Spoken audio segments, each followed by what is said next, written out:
Hello guys, welcome to my channel. So today we are going to discuss a project on the observer pattern in C#. And what is an observer pattern? For those who are not familiar with the design patterns, there are 23 design patterns in C# or any language which allows you to develop the best practices in any design, architectural design before you start coding. So observer pattern is a pattern where it is a publisher and a subscriber model.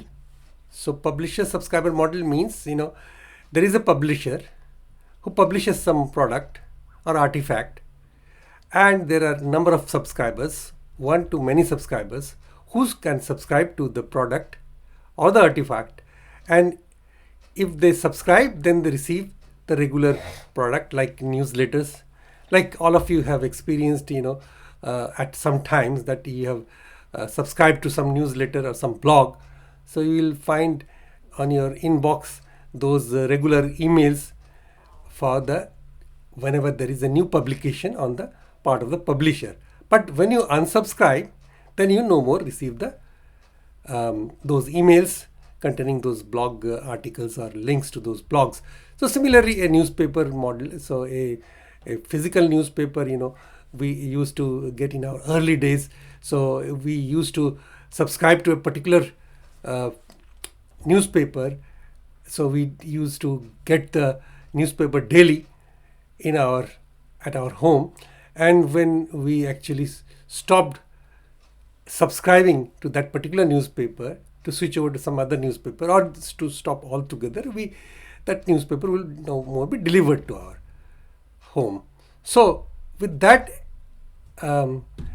being out of way, I don't want to bore you with a host lot of use case diagrams, which actually takes the pleasure out of watching these kind of videos. So I will straight away switch over to Visual Studio, where I have coded an observer pattern demo, and we will see how it works. All right. So I have now flipped over to Visual Studio 2022, and here is my observer pattern demo. So please don't worry, I will put the link in the description below for the GitHub source code, where I put everything together. The source code will be available to you. So I will just start explaining without wasting further time. So this is the observer pattern demo.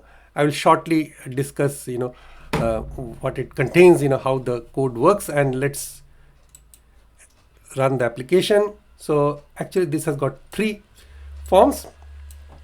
So one form is the main form, that is form 1, and then there are 2 subscribers, FRM observer 1 and FRM observer 2. So this form is the main form that actually sends the data. So if you write any data,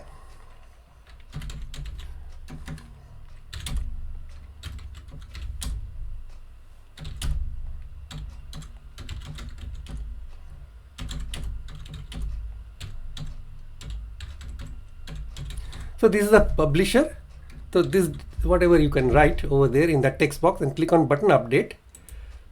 And if you register, then if you click button update, that this data will be updated to the subscriber. It writes on the observer 1 form. Similarly, if you register here and if you click on button update again, so then on this text, the same thing will be written. Now if you deregister and if you again update that text on the main form, so this data, let's delete it.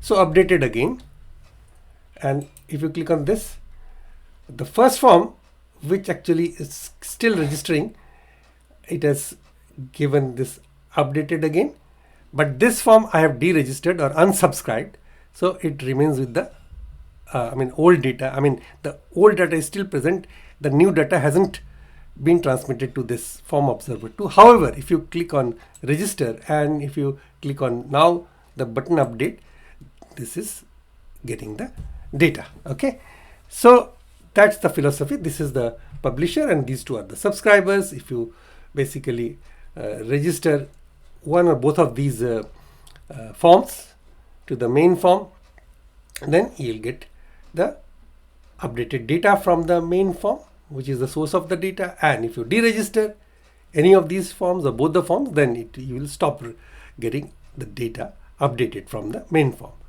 So that being again out of the way, let us discuss how the code is built. So this is obviously a form application, Windows form application, and this is the main form. So let us see. It's loading the designer, and this is the main form, which implements the form class, and this is the private subject. Subjects is an instance of subject. Now what is subject? Subject is a class file, and there is also an iObserver, which is an interface. So this is a public interface iObserver, which has got only the signature of an update method, which allows the data as a string. Okay, so subjects.cs class, here I have created a singleton instance of the subject. So private static subject, and it is an instance of that subject is instance, and then I declare a list of iObserver. So this is this interface, which is called observers, which is now a new list of iObserver, and this is the constructor, and then I create a get instance class. So if this is where the singleton instance is created, so if that instance is equals null, then it is instantiated with a as a new object of the subject type, and then this instance is returned. And this subscribe method, it takes an iObserver object and it adds to the observers collection. This is the observers collection. So list of iObserver, this is observer collection. It adds that observer, and unsubscribe is also very similar, very easy to understand. Observers.remove observer. And for the notifying observer, how does it get notified to the other observers or those who are subscribing to this is by doing it in a for each loop for each var observer in that observers list of observers. So that observer is, for that observer, its update method is called. Okay, now let's see the two forms. Okay, so form observer 1, and the code for the FRM observer 1 and FRM observer 2 are very similar. So you can see form observer 1 has got a register and deregister button, and this is the updated data will be written in the in a label. Okay, and what it contains is subject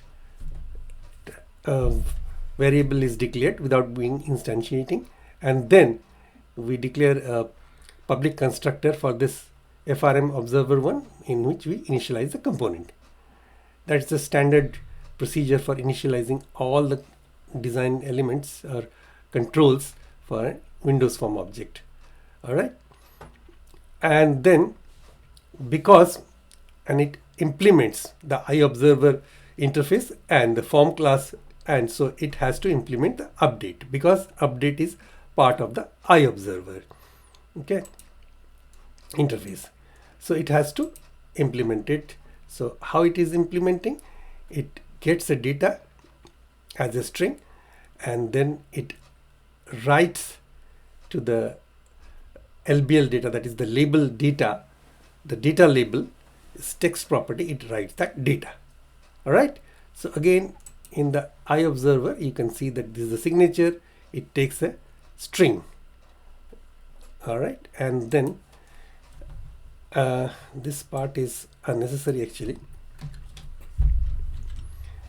and in the button subscribe click, so I have already shown the two buttons, the register and the deregister button. So when you click the subscribe button, So this subject, it calls the get instance method of this subject type or subject class, and then it calls the subscribe method and passes this form object.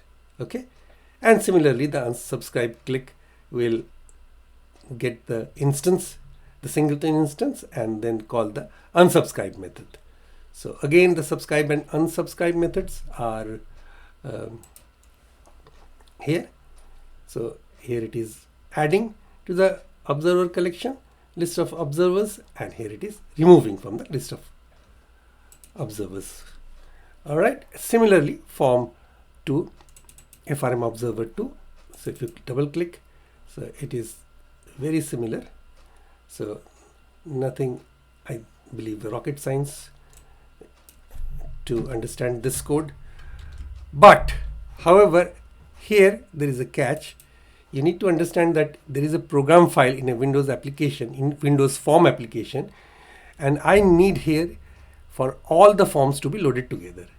So the program class, the original program class that comes out with the template, I have modified to add this part. Okay, so I have instantiated the main form, which is the main form is this one, and as a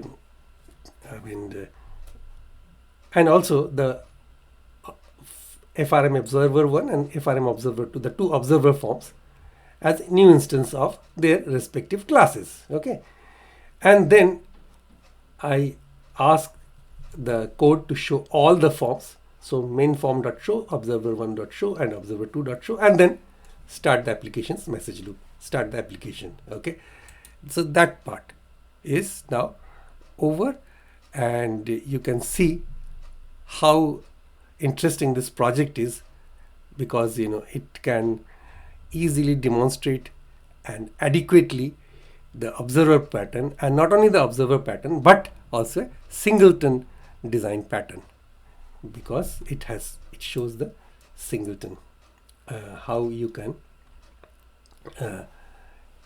use this method get instance to get the singleton instance. All right, so if you like this video, please do subscribe to the channel and put your valuable comments and feedbacks. Thank you.